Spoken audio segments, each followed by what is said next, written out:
primeiro lugar, é um governo legítimo, que foi eleito pela maioria da população brasileira.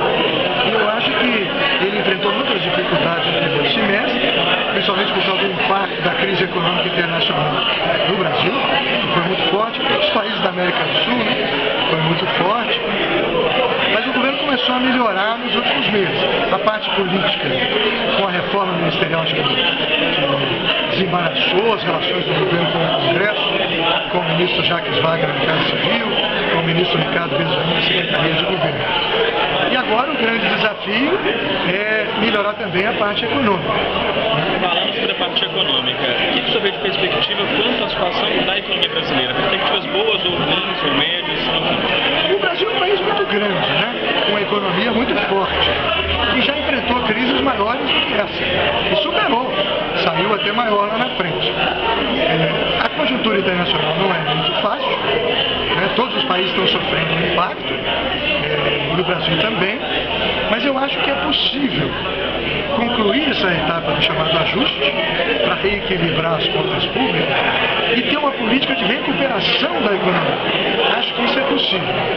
As exportações estão melhorando já, com a desvalorização, né, do real e a valorização do dólar. As exportações brasileiras estão valendo mais e estão melhorando. Mas nós precisamos melhorar, e que agora isso é um desafio, que eu saiba ainda não houve políticas nesse sentido, é o mercado interno. É preciso ter mais crédito, tanto para as empresas quanto para o consumo, e não acho que isso vai impactar a inflação, porque nesse momento o Brasil não tem inflação de demanda por causa do consumo. A inflação foi por causa das tarifas, né, que estavam represadas e foram liberadas, mas eu acho que pode haver uma política para dinamizar o mercado interno e começar a retomar a economia. E a abertura do processo de impeachment, você acha que é uma tentativa de golpe? Enfim, como é que você avalia essa questão? É lamentável, né? Lamentável que o presidente da Câmara dos Deputados, Eduardo Cunha, para se vingar do PT, né, faça uma coisa tão irresponsável como ele está fazendo. Não tem nenhuma base jurídica para o processo de impeachment, e é um ato de vingança, mas que acaba prejudicando o país. Né? É golpe, sim. Quer dizer, a presidenta Dilma não fez nada que outros governos anteriores não fizessem. Não teve nenhuma atitude administrativa que outros presidentes da República, inclusive do PSDB, não tenham feito. Né? Não tem base para impeachment. Tem que resolver isso logo, acabar com essa chantagem. Eu, aliás, fiquei muito orgulhoso de que a bancada do PT tenha decidido não aceitar a chantagem do deputado Eduardo. Ministro, e a posição do PSDB? A posição do Tucano Aécio Neves com relação a impeachment? O PSDB, esse período todo, foi um dos principais aliados do deputado Eduardo Cunha. O PSDB ajudou o Eduardo Cunha a se tornar presidente da Câmara dos Deputados. O PSDB ajudou o Eduardo Cunha a aprovar a chamada pauta bomba, né, votando coisas absurdas, que tem um custo enorme para o país. E o PSDB agora está aliado com o Eduardo Cunha de novo nesse processo de impeachment.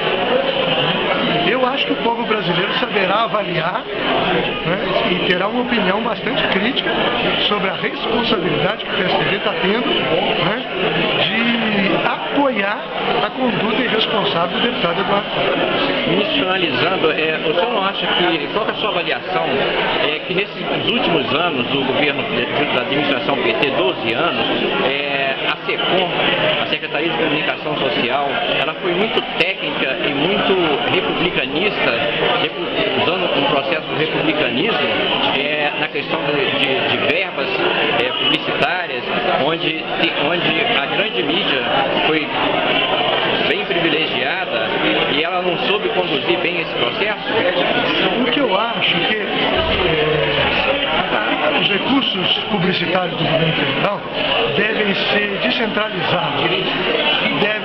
Uma parte deve ser gasta com os grandes veículos nacionais, mas os estados também têm grandes veículos, que às vezes não são nacionais, mas são os principais veículos em cada estado.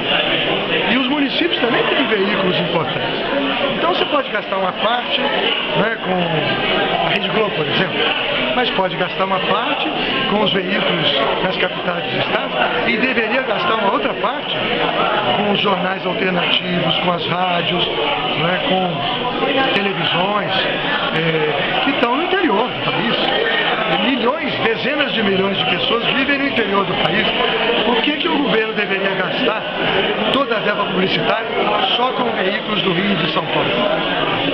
Por que não gasta também com Pará, com o Ceará, com o Piauí, com o interior de Minas, com o interior do Rio Grande do Sul? Quer dizer, o que eu considero é que não é democrático, ao contrário do que dizem os grandes veículos, não é democrático gastar toda a verba publicitária só com os grandes e não gastar com os médios e com os pequenos, ou gastar só com os de São Paulo e Rio e não gastar uma parte também com os que estão nos outros estados, no interior.